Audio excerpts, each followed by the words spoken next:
Greetings, my children! Occasionally, we show off giant monster fights because kaijus and the like are tangentially related to horror. But how about we have a genuine kaiju horror story, Don Maggart is an astronaut at the International Space Station, about to perform the very first solo flight in space. It is a dream come true and history being made. And his thoughts are not on it at all. He just wants this mission over with so he can go home and try to work things out with his wife, Monica, who has admitted to cheating on him with a NASA engineer. He hopes it's not too late to salvage his relationship. And hey, at least when he returns to Earth, they'll have a pizza waiting for him on the runway. He's starving! And so is the strange parasitic creature that soon breaches his hull and envelops him. For NASA, the screen is static, with the only sound being Don's perpetual screeches of pain and horror. They do finally get the camera back online. For a moment anyway, which just shows the parasite devouring him down to the bone while he screams for help. And then his ship explodes. That's probably not going to help fix his marriage. Oh, wait! Ghost marriage! As the debris crashes into the Pacific Ocean, the parasites invade his mind, slithering into every nook and crevice of his body as they merge with him. He remains conscious during the entire painful process, random recent thoughts invading his mind. His cheating wife, or the people who didn't understand him, mission failed, needing a drink of alcohol, being intensely hungry. And ooh, that last one's something that the parasites can relate to. In the water, the now merged parasite form of Don attacks some sharks in the area, tearing their flesh apart while trying to devour them. With each body he consumes, his biomass expands, growing larger and larger.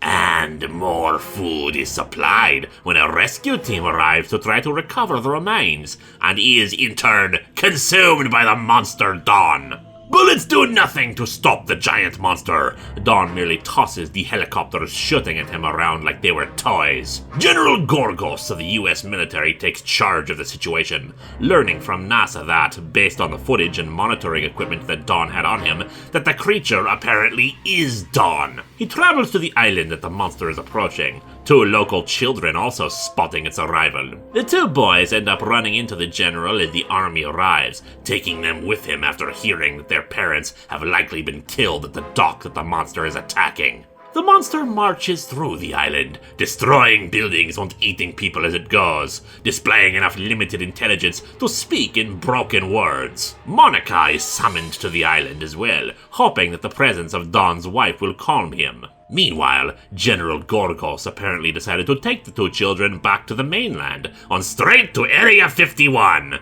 Why?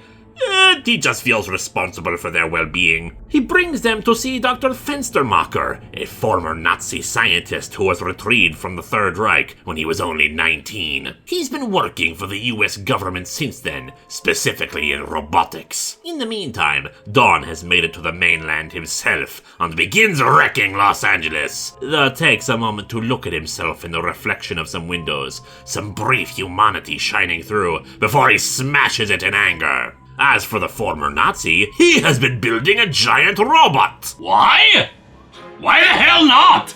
Admittedly, the swastikas on it are a bit of a bad design element, commented on by the kids at that. But hey, giant robot versus giant monster. While that travels, how does Monica's efforts to reach Don go? Well, it seems to be working at first. Until he spots her NASA engineer lover also there, which subsequently gets him to kill the two of them. The robot attacks Don, proclaiming that its prime directive is to protect. Don actually tries to surrender to it, but the robot just attacks and a glorious battle ensues. Eventually, the robot seems victorious. However, its other prime directive initiates. Conquer the world! Yes, it seems Fenstermacher has been playing the long game to eventually use the giant robot to take over the Earth. Man, if you can't trust the Nazis these days, well, you could never trust them ever because they're Nazis.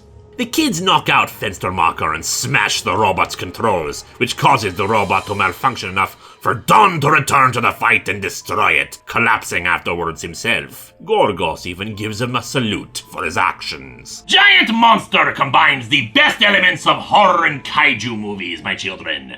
Horrific imagery, body horror, mass destruction, and giant robots fighting giant monsters. Nothing better encapsulates the season.